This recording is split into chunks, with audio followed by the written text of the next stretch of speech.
Okay, let's get started.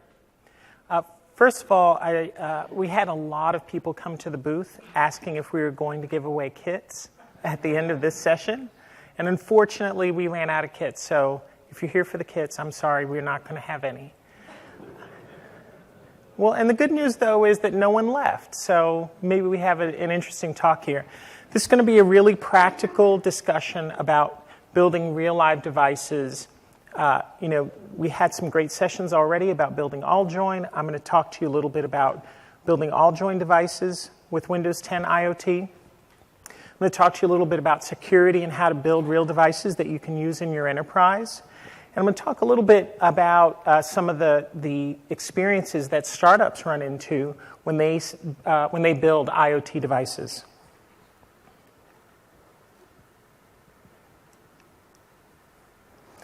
As always, please submit evaluations so that we can make this talk better each time. One of the interesting statistics that Gartner predicts is that by 2017, half of the IoT solutions will be built by companies that are less than 3 years old. And when I think about the revolutions in computing and even in human history, it feels like we're in the middle of one of them now. If you think about 50,000 years ago, there was this proliferation of human tool use that really let a group outpace the others. When I think about Turbo C, Turbo Pascal, and Visual Basic, they fundamentally changed the number of developers that were in the ecosystem. Previously there was about 100,000 developers when these tools came out, and that ballooned to millions of developers very quickly in a very short period of time.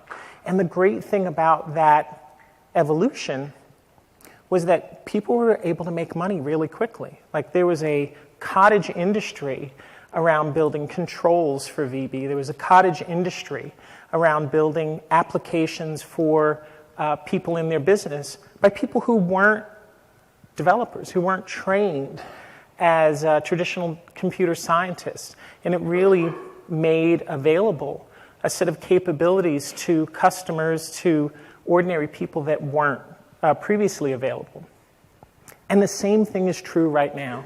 The ability to take simple off-the-shelf hardware to create prototypes, take those prototypes for your own personal use, but also to evolve them into products that you can use in your company, products that you can sell to other people, products that you can sell to makers, really enables people to explore business opportunities and enable new scenarios that weren't available because you had to be an electrical engineer to build these kinds of products. And so if you look at the modularity of the shields, of the availability of sensors, and the simplicity of the programming model that Arduino, Raspbian Foundation, and Microsoft complementing them really lets you evolve your solution from a prototype into something that you can use in a business environment. One of the most important pieces of our technology is Windows 10 IoT. We provide for you a platform, a single device platform, and a single app platform. And what that means is that the drivers, excuse me, I'm getting over a little bit of a cold.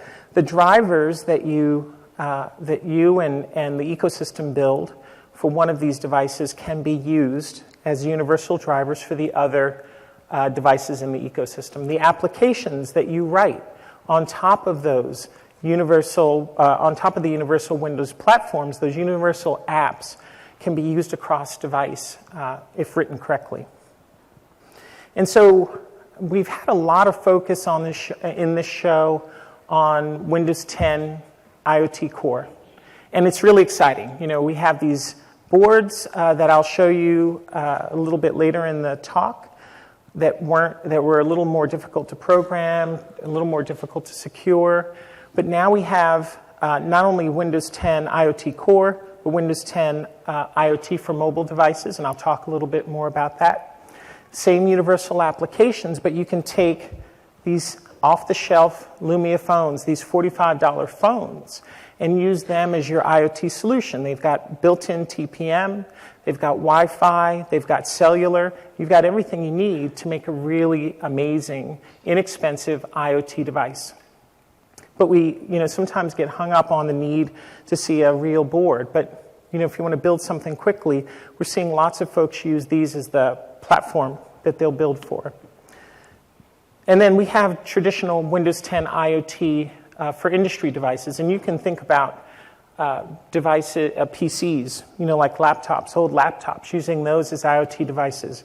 But companies like Quantum and Advantech have also built custom form factor PCs for these very solutions, so that you can take a Windows 10 device, use it in your enterprise with the same level of security and connectivity and power that you have on traditional desktops. So it's really important to think about picking the right one for the solution that you're building. So if you look at Windows 10 IoT, we tend to think about them in terms of these sort of nested doll diagram, and though it's not entirely an accurate Venn diagram, it expresses the idea. So you have Windows 10 for industry devices, and if you need a desktop experience, if you need a shell, if you have existing Win32 applications, .NET, Microframework, WPF applications that you've already deployed, you can absolutely use Windows 10 IoT for industry devices. Now, one of the interesting things that we've seen when folks use these Windows 10 devices on mobile is the need to lock down, the need for customized shell experiences. And again, Windows 10 for mobile devices gives you all of the first-party applications, the existing applications that you've already built, that you can run in a highly customized environment, in an off-the-shelf sort of consumer device for a very, very available device. And the last one, that I'll show several demos of today is Windows 10 for small devices, or Windows 10 Core. Windows 10 IoT Core. And we'll talk a little bit more about this. It doesn't come with a shell. We've had lots of people actually ask, well, can I just use my Windows shell on here? And this is really designed as a platform for you to take your own application, your own experience, and use it as the primary shell. And there's a collection of APIs that allow you to control that experience and let you load applications as the primary shell for the product. One of the important things for us to be successful in this space is broad silicon support. And so you'll see us demoing in the booth and over the upcoming months, demoing with more and more silicon support. So Intel, we have Broadcom. Lots of folks haven't seen the MinoBoard Max in our booth. But if you go to the AllJoyn booth, you'll see a lot of the demo on the MinoBoard Max, which I have here. Raspberry Pi, of course.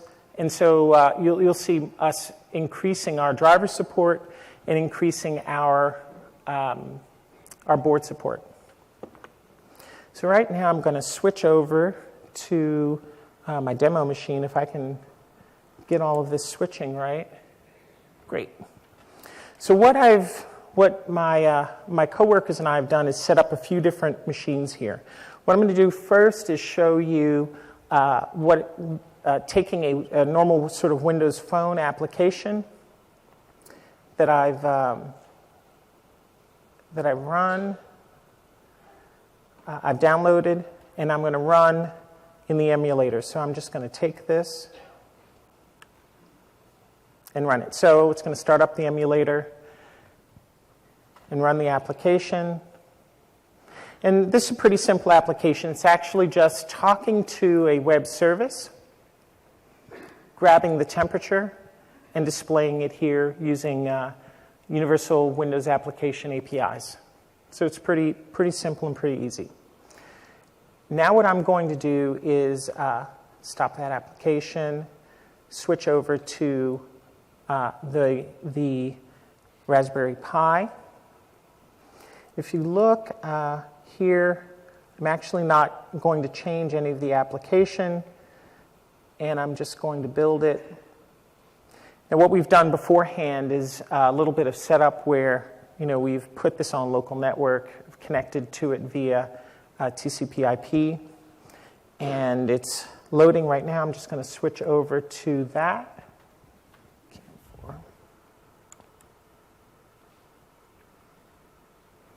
So here's the board, and Visual Studio is busy loading.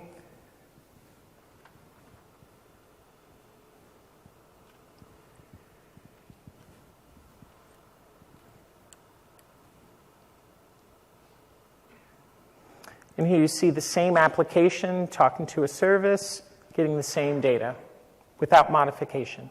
I just switched the target. So what this means is that you really have a lot of code reuse. You can take a lot of the existing libraries that you have and, and use those with very little, if any, modification on these other Windows IoT devices.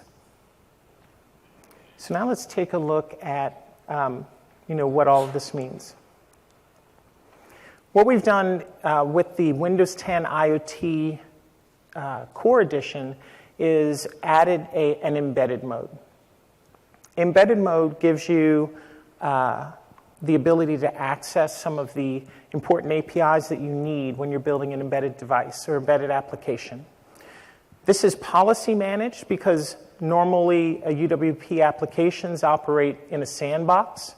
They don't have access to all of the hardware. They don't have access to settings.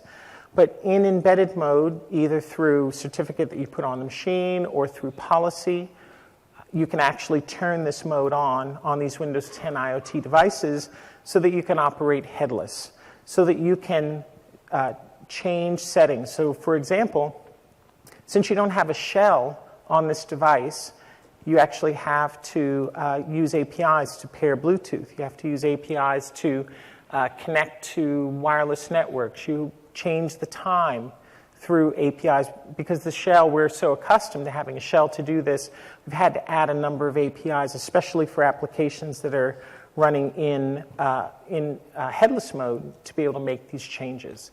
And of course, one of the most important ones is the ability to access the many buses that are available on these devices, GPIO, I2C, SPI, GPIO, which really gives you the ability to interface with the real world from your universal application. One of the other important pieces is the ability to have a primary application or have your application be specified as a primary application so that once you've installed it on the device and the device reboots, that application is automatically loaded.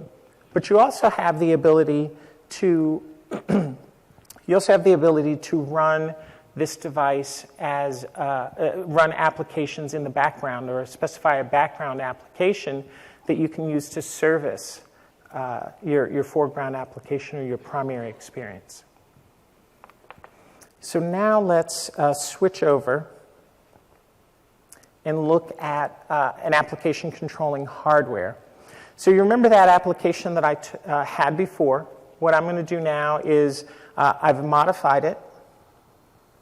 And instead of reading from the service, instead of reading from the service, what we're going to do now is use the GPIO pins to read from this little sensor. So this is a very tiny sensor. Jesse from our team built this really quickly.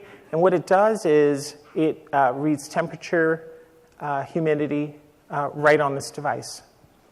And so what I've done is switch over to another version of this application where I've actually modified the application to read from the GPIO pins instead of reading from the service. And then I'm going to deploy it.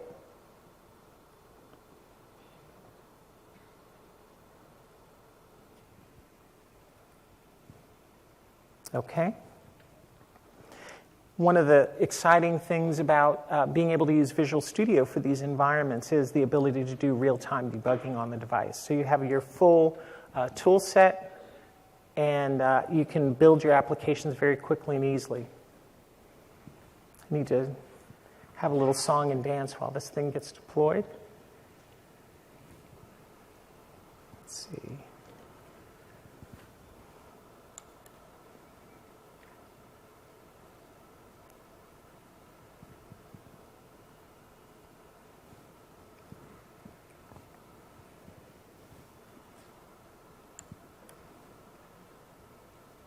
There we go.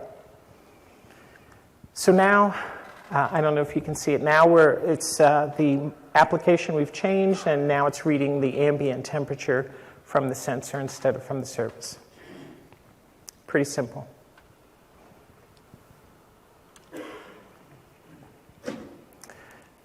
Okay. One of the important parts of working in IoT is collaborating with the open source. There are lots of open source communities. If you think about the communities that are out there, there's a large amount of source code that folks have already built in Python and Node that are used in a lot of these applications. And that means that there's a ton of innovation going on in the community as well. And so it was really important for us to not only participate in the community. I'm sorry, this is, the mic's a little sensitive. And I'm kind of stealing thunder from the next part of the demo. But also to be good members of that community and to participate, and come to it humbly. So what you'll see us doing is working with the Python community, the Node community, and other groups that are really working to build content and libraries for IoT. So what we'll do is we'll continue to work with them. We'll make contributions back to those communities, and we'll prioritize them based on the communities that are most engaged, most interested in building IoT solutions.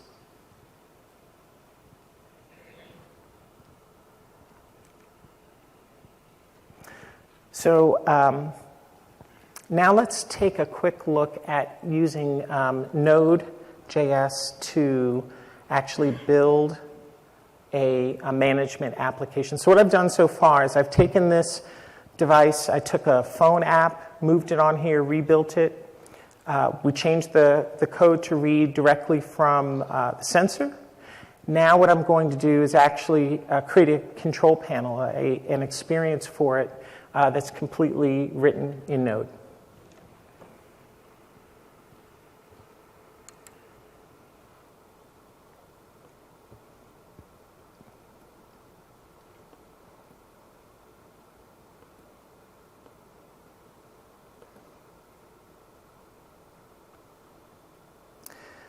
So same thing here. What we've done is created this Node.js application and just taken a simple app and created the same experience so that you can access it from the web. So I'll do the same thing now. I'll deploy this Node.js application to the very same device. And what you'll see is there will probably be one little error, but then what I'm going to do is flip over to the browser and open it up. And the idea here is that, it's very easy to prototype on these platforms, but as you move forward, it's important to be able to move quickly, use existing components so that you don't have to build everything from scratch, especially in sort of a startup. Okay. Almost done.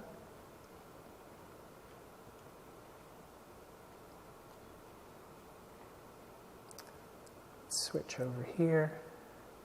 So we have is, you'll see, we have the IP address for this device, and I'll just reload it here.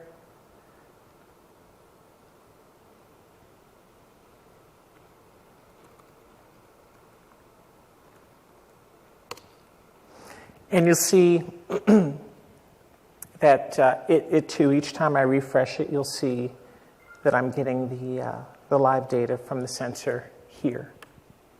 Again, use the same node skills that you already had to build a device experience. So I didn't need a lot of hardware experience. I didn't need a lot of custom programming. Using the same tools that I'm accustomed to on the Windows platform, I can absolutely build a management experience.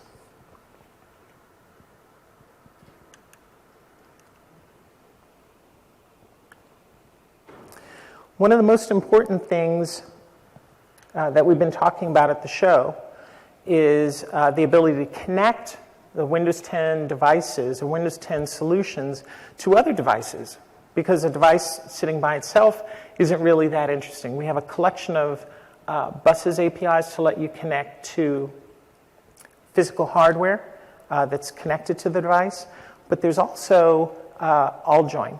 And what we've seen is all-join is an important capability for us to connect to other Internet of Things devices. You'll see it in every single Windows 10 IoT, every single Windows 10 edition. And the great thing about all-join is that it unifies discovery, security, management of these devices, as well as being open source and cross-platform. So, if you're building devices using other technology or other platforms, all-join works there as well. So it makes it a great interop between Windows 10 and these other devices. All-join has a ton of momentum right now. There's over 150 members, and it's still growing. The All-Seen Alliance has many industry leaders that are announcing new products every day.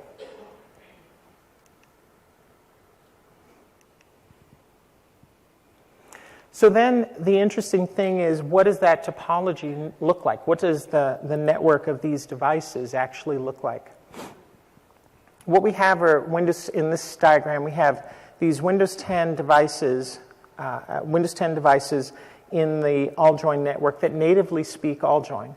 But we also have refrigerators, .NET, boards, locks, a whole collection of existing devices that speak all-join. We have a new technology that we announced at the show that is a set of bridging technologies to connect Windows 10 via the all-join system bus. And so you'll see a very easy interface for you to connect to Z-Wave devices and BACnet. And so for folks that aren't familiar with BACnet, most of us work in big buildings. If you look at the thermostat that's in your office or down the hall, those are usually connected via BACnet. And so this actually gives you the ability to wrap brownfield devices or existing devices with all-join using this kind of technology. You have the ability to connect to these native all-join devices and existing devices with all-join wrappers, so that you can use a single API, a single connectivity language to talk to all of these devices.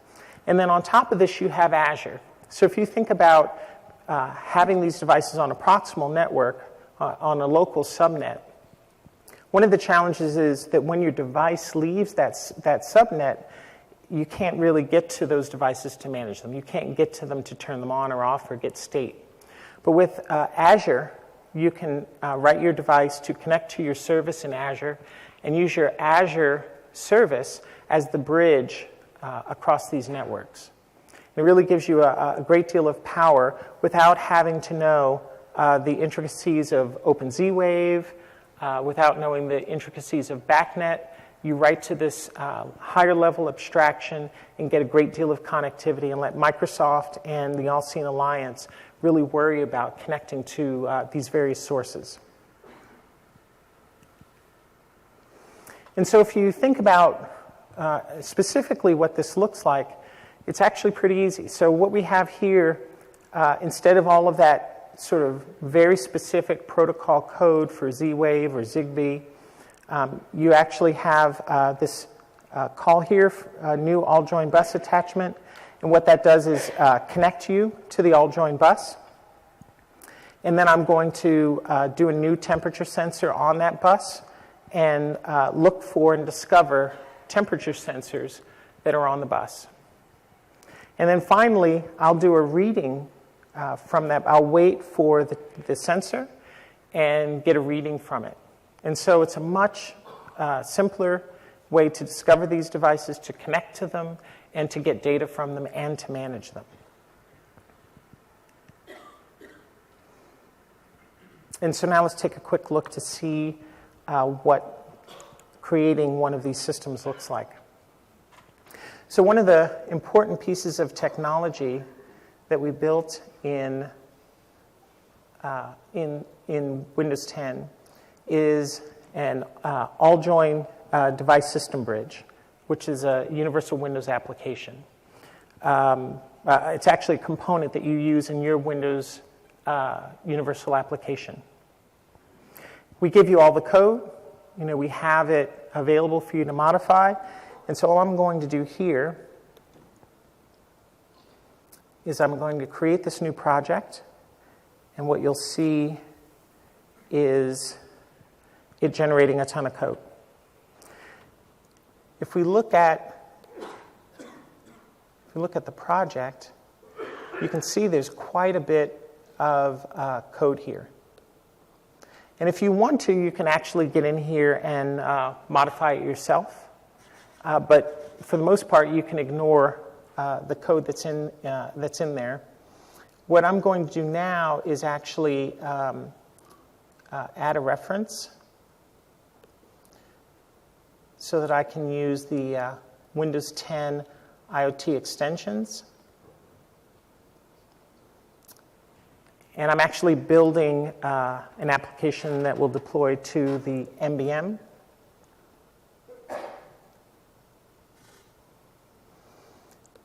What I have to do as well is just change the adapter code.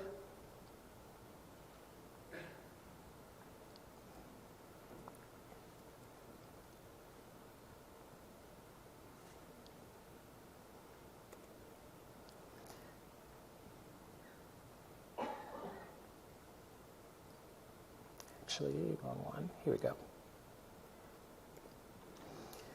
And then I can change the header.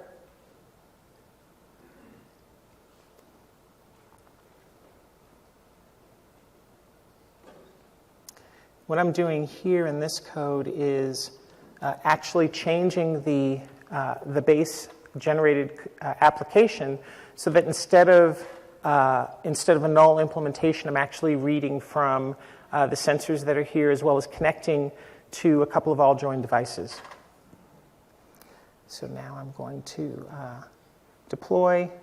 This is actually going to take a little while. So I'll just switch over while this deploys. And I'll talk a little bit about what we have, the setup that we have here. So I've got a Miniboard Max, which is an x86-based computer. We have a little light sensor here. We also have the Windows speech API that we're using with this as well. So it has the ability to do continuous speech recognition as well as text-to-speech. Now, we have a Z-Wave radio, and we have this switch connected to a really cool shade that is an electrochromatic shade. When you apply current to it, it changes state from opaque to clear. And we have a light. So I think we're just about done deploying. And I'm going to grab the microphone. Lights off.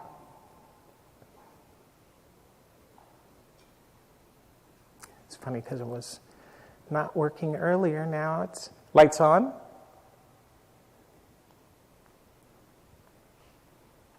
Lights off.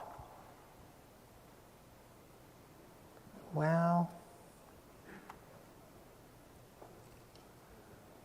lights on. Tried it, but it didn't work. We have it working in the booth. You should come take a look at it.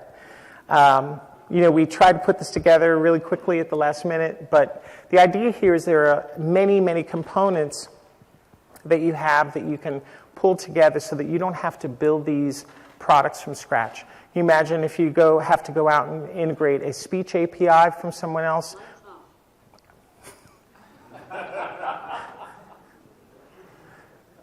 Yeah, it's just trying to make me look bad now.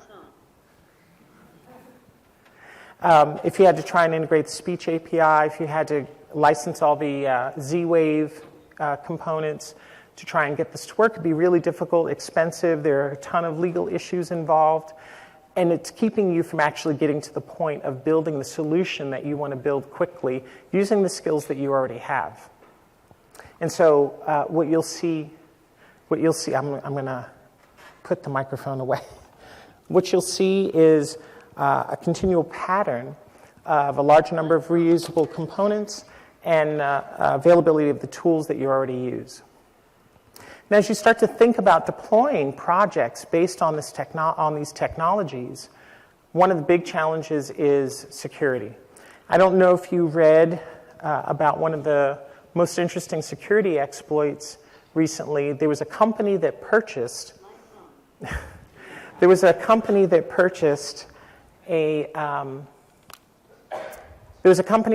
some off-the-shelf computing devices. Some of them were tablets, some of them were full computers.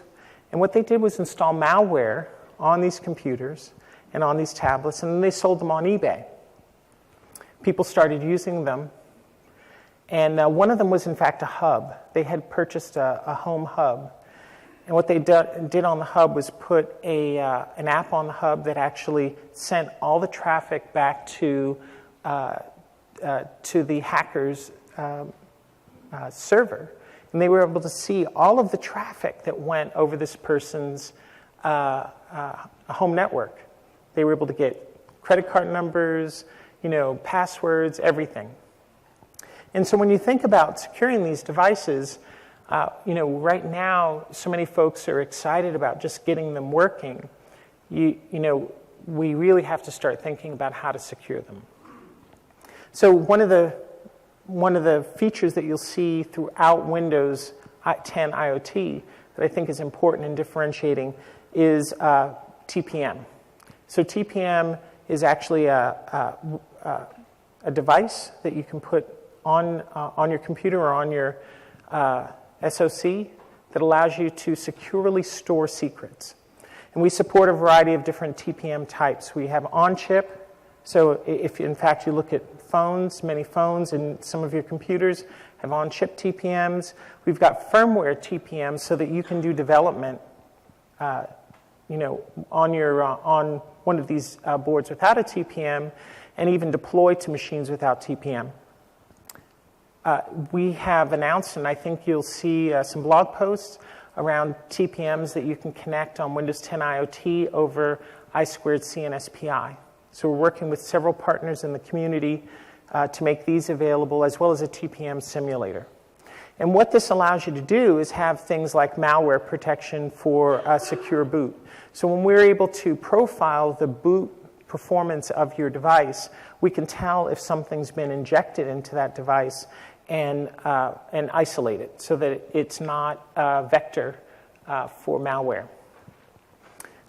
When we think about connecting these devices to networks, typically there's no UI. So when you think about connecting to Wi-Fi or a network, you need a certificate. You could store that certificate or password in the clear on an SD card in this device, but then all someone needs to do is pop out the SD card, read it, and then they have your credentials. They have your certificate, and in fact, they have your network. With TPM, you can actually store those secrets in a safe place and guarantee their security. Resistance tampering via the TPM gives you a level of authenticity and authentication that you couldn't get with the device that doesn't have these features. So if you think about building your own solution, it's really easy to create that prototype, but when you go from creating that prototype to deploying it in an enterprise environment, it's really important to think about all of these features, as well as things like device encryption so that you can actually secure the SD card as well. As I said earlier, Windows IoT devices and IoT devices in general come in many shapes. I had an earlier version of this slide with, I don't know if you've seen them, one of the giant cockroaches with the chip on top, but the slide folks thought it was inappropriate, so this has been sanitized for your viewing. But there are many different kinds of IoT devices, and I said earlier, Windows phones make a great IoT device. And if you think about customizing your experience, if you take a Windows 10 phone and you put your application as the primary application using our lockdown features, you could have your application always boot if you have multiple users. So if you look at several of the large retail houses, they will have many employees sharing a device, and they'll also have different types of employees sharing devices. So we have the ability to lock down the experience on Windows Phone and all the Windows 10 IoT devices such that you can say this specific user has the ability to run these applications or access these parts of the shell or no shell at all. We have the ability to say this role or this kind of user has access to this type of functionality. And so this is what you're seeing here. In this slide, you can see we have the ability to switch roles. There's a technician, a manager, and a guest. They log in, and as soon as they log in, depending on their login, we know which role they are and the set of applications that they can get to based on our lockdown features. In building IoT devices, there are lots of times where you want to plug it into a wall and forget about it. You don't want updates coming out every Tuesday from Microsoft. And in that case, we need to give you the ability to control when updates happen and which type of updates. And you might decide that you don't want any updates at all. So with Windows 10 IoT, we give you the ability to always update. There are lots of people who are going to want to see updates on their devices all the time so that they can ensure that they're secure and up to date. There's some folks that just, for their application, only want to get security updates because they don't want the new features. They want to relatively lock down their devices and select important updates. And then the final one, as I mentioned before, is, hey, I'm just going to plug this in, and I never want to see an update because I only want to update the device when I update my application and the full stack on the device. So this is a new feature, a new set of features that we've built into Windows 10. You take the analogy further, so I've built this device, I've secured it, I have made sure that I've set the updates correctly for the situation that I'm in.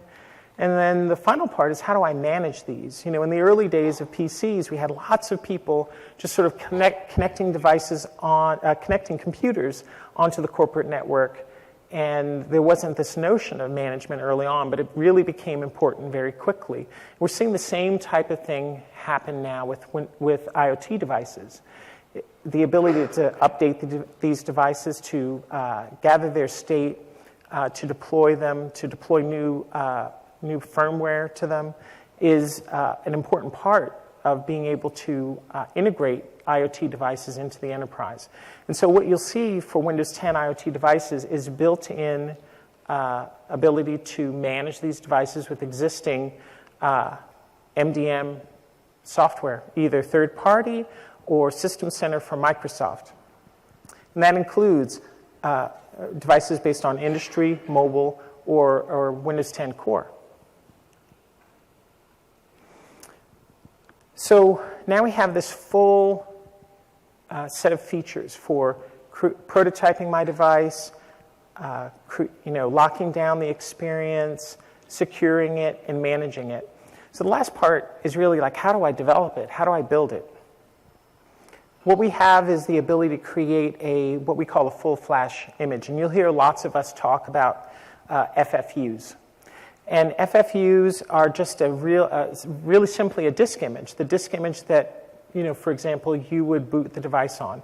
If you look at these two guys, they're actually the disk image that's on the SD card. And it makes it really easy for you to pick the application, pick the drivers, pick the settings that you want, and put it in a single image, and take that image and replicate it, as many times as you want. Now we have a tool you can do this from the command line, but we also have a tool called the Windows Image Configuration Designer, and we usually call it ICD. And this application lets you sort of visually control what settings there are, apps, and configuration. So you take the operating system package, and you have a feature manifest. You take the board support package, and the board support package can actually be drivers. You might have UEFI and several other components that you need to bring up this device. And you combine all of these together along with customization in settings and into one package. Use the Windows Image Configuration Designer or Image app to create this FFU. Now the FFU is then used with FFU tool to directly flash multiple images, but you can also make a golden master and then take that golden master and replicate it. In fact, for the robot kits that we gave all of you, we did exactly that. We made a golden master. One of the guys on our team actually drove to Oregon 4 hours from Redmond, handed the SD card to the replicator, and they produced about 450 SD cards for us that we then put in each of the robots that we gave away yesterday. Now you can also do this manually, as I mentioned here, with ICD or a tool that's called DISM. And if you go to windowsondevices.com, we actually walk you through the process of creating that image, putting it on the SD card, and then putting it in your device. And so we've created this very easy experience for you to create your image, to customize it so that you can create a custom device.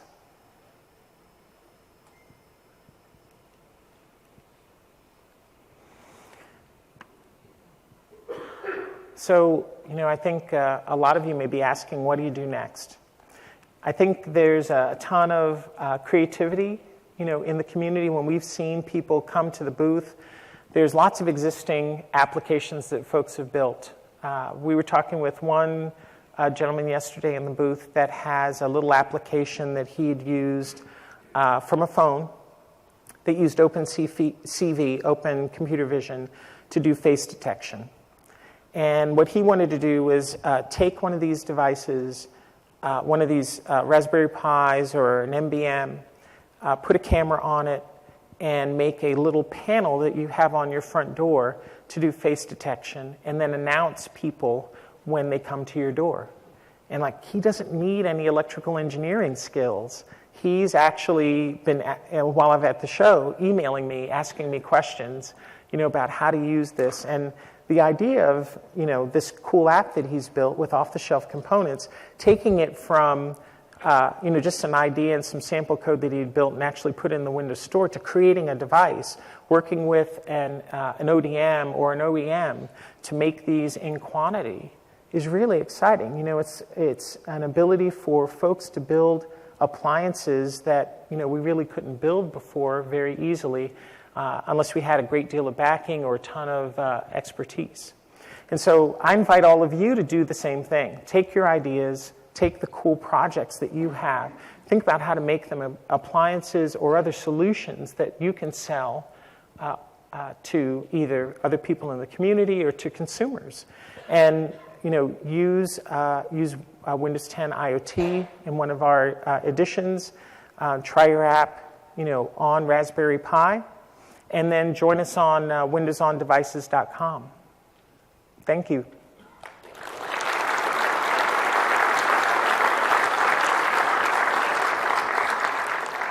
So they asked me to finish about 15 minutes early. We ran a little long. If you're interested, we'll stick around for questions. Please feel free to come on up. I have a few folks from the team, so one of us should be able to help you out. Thanks again.